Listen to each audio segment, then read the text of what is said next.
გამარჯობა ჩემო ოქრო გოგოებო. კეთილი იყოს თქვენი მობრძანება ჩემს არხზე.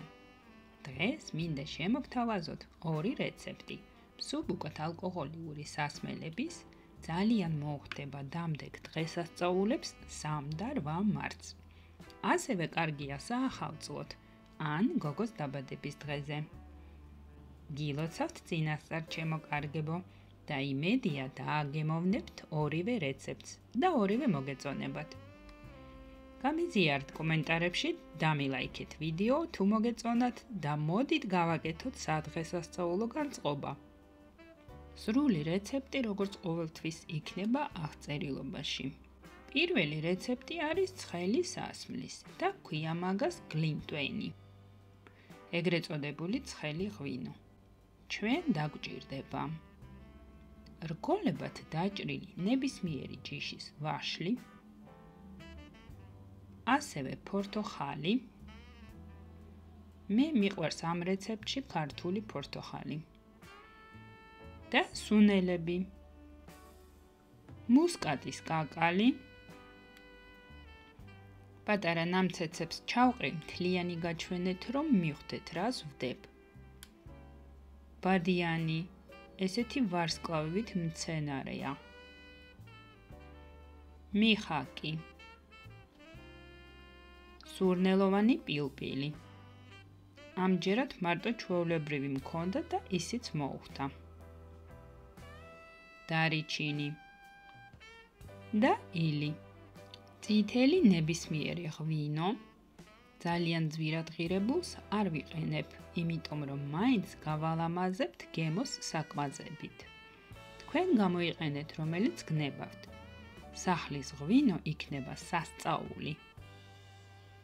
ესე იგი, ჩავასხათ ქვაფში წითელი ღვინო და ჩავრთოთ საშუალო ტემპერატურაზე.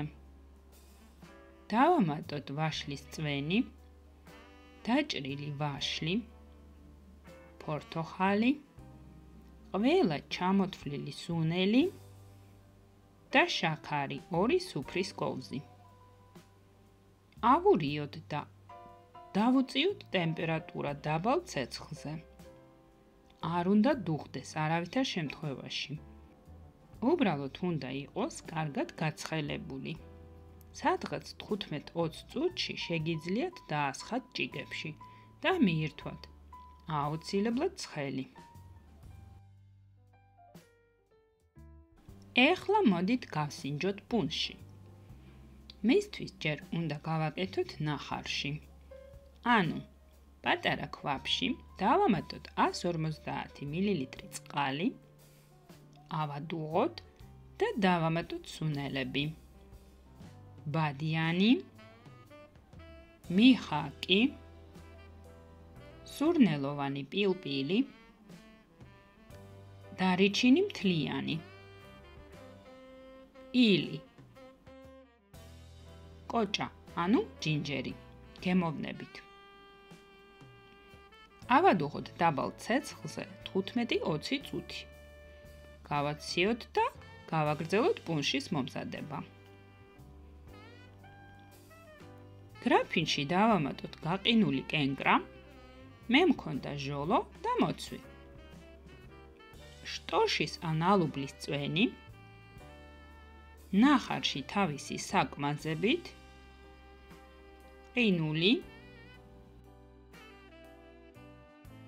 და ბოლოს შამპანიური. კარგად აურიეთ და ეგრევე დალიეთ. გემრიელად მიირთვით. გამოიწერეთ ჩემი არხი თუ მოგეწონათ. ველოდები თქვენ კომენტარებს. მომავალ შეხვედრამდე ჩემო კარგებო.